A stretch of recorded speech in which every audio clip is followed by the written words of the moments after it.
नमस्कार, आप सभी दोस्तों का अपने इस यूट्यूब चैनल पर हार्दिक अभिनंदन है। आज हम पढ़ेंगे परमाणु एवं अणु। अपने 9th क्लास का 3rd चैप्टर है एटम एंड मॉलिक्यूल, जिसमें सबसे पहले अपन पढ़ेंगे परमाणु। परमाणु क्या है? वह सूक्ष्मतम कण जिसे विभाजित नहीं किया जा सकता वह परमाणु कहलाता है। यानी जिसे और आगे विभाजित नहीं किया जा सकता, यानी और आगे तोड़ा नहीं जा सकता, उसे अपन परमाणु एटम कहते हैं। जैसे हाइड्रोजन परमाणु, ऑक्सीजन परमाणु, नाइट्रोजन परमाणु और कार्बन परमाणु। अब अपन बात करते हैं अणु, मॉलिक्यूल किसे कहते हैं? दो या दो से अधिक परमाणु मिलकर अणु का निर्माण करते हैं, है ना। जब दो या दो से अधिक परमाणु मिल जाते हैं तो वो क्या बन जाता है? अणु।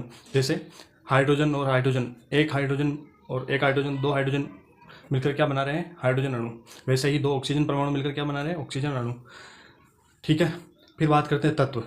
एक समान अणु मिलकर तत्व का निर्माण करते हैं, यानी जो समान अणु होते हैं वो मिलकर तत्व का निर्माण करते हैं। और उसके बाद पढ़ते हैं अपन यौगिक, कंपाउंड। क्या होता है? जब दो या दो से अधिक तत्व मिलकर यौगिक का निर्माण करते हैं उसे अपन यौगिक कहते हैं, ना। जब दो या दो से अधिक समान भी हो सकते हैं और असमान भी हो सकते हैं, उन्हें अपन क्या कहते हैं? यौगिक, कंपाउंड। जैसे H2O, CO2, NaCl। इनमें क्या है? जैसे हाइड्रोजन के दो अणु और ऑक्सीजन का एक परमाणु मिलकर किसका निर्माण कर रहे हैं? जल, यौगिक का निर्माण कर रहे हैं। वैसे ही CO2, NaCl, है ना। अब इसके बाद पढ़ेंगे अपन इस चैप्टर में रासायनिक संयोजन के नियम। रासायनिक संयोजन के नियम क्या होते हैं, है ना। और ये नियम किसने दिए?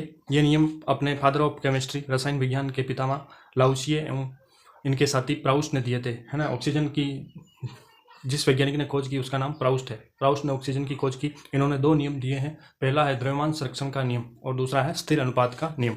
तो चलिए पढ़ते हैं। तो चलिए दोस्तों, अपन अभी बात करते हैं द्रव्यमान संरक्षण के प्रथम नियम की, है ना। ये नियम डाल्टन और प्राउस्ट ने दिया था। इस नियम के अनुसार किसी रासायनिक अभिक्रिया में द्रव्यमान का ना तो निर्माण होता है और ना ही विनाश होता है। यही द्रव्यमान संरक्षण का नियम है, ना।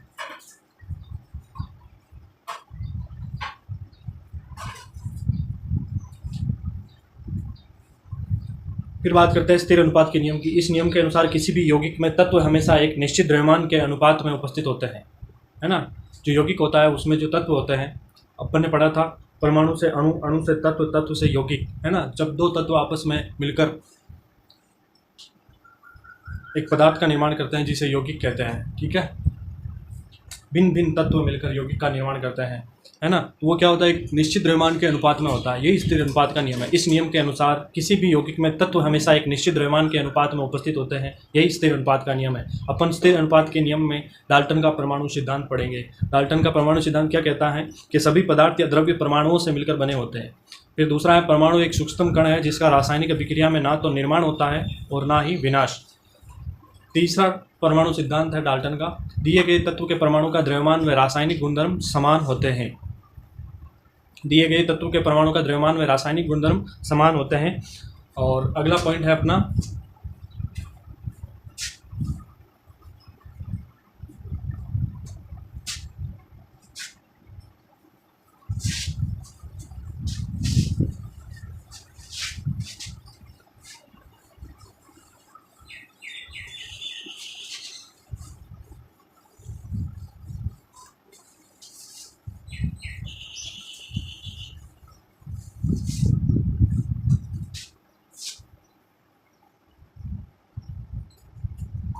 चौथा पॉइंट है भिन्न भिन्न तत्वों एवं यौगिकों के गुणधर्म भिन्न भिन्न होते हैं,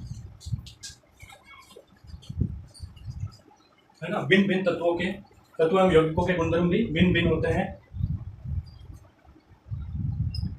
और यही भिन्न भिन्न जो तत्व एवं यौगिक है, यही भिन्न भिन्न तत्व एवं यौगिक मिलकर पदार्थ का निर्माण करते हैं।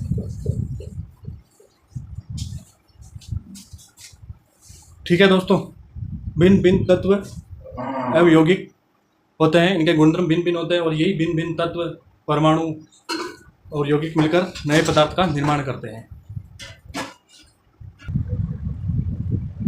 अब अपन बात करेंगे परमाणुओं के आधुनिक प्रतीक। डाल्टन ने परमाणुओं को एक विशिष्ट अर्थ में समझाया और जो बर्जीलियस थे उन्होंने परमाणुओं को निम्न प्रतीक से प्रतीक दिए, है ना। जैसे हाइड्रोजन का सिंबल है, कार्बन का है, ऑक्सीजन का है, फॉस्फोरस, सल्फर, आयरन, कॉपर, शीशा, सिल्वर, गोल्ड, प्लेटिनम आदि। ये जो प्रतीक है ये सभी बर्जीलियस ने दिए थे। तत्वों के प्रतीकों का को देने का श्रेय जो जाता है वो है बर्जीलियस।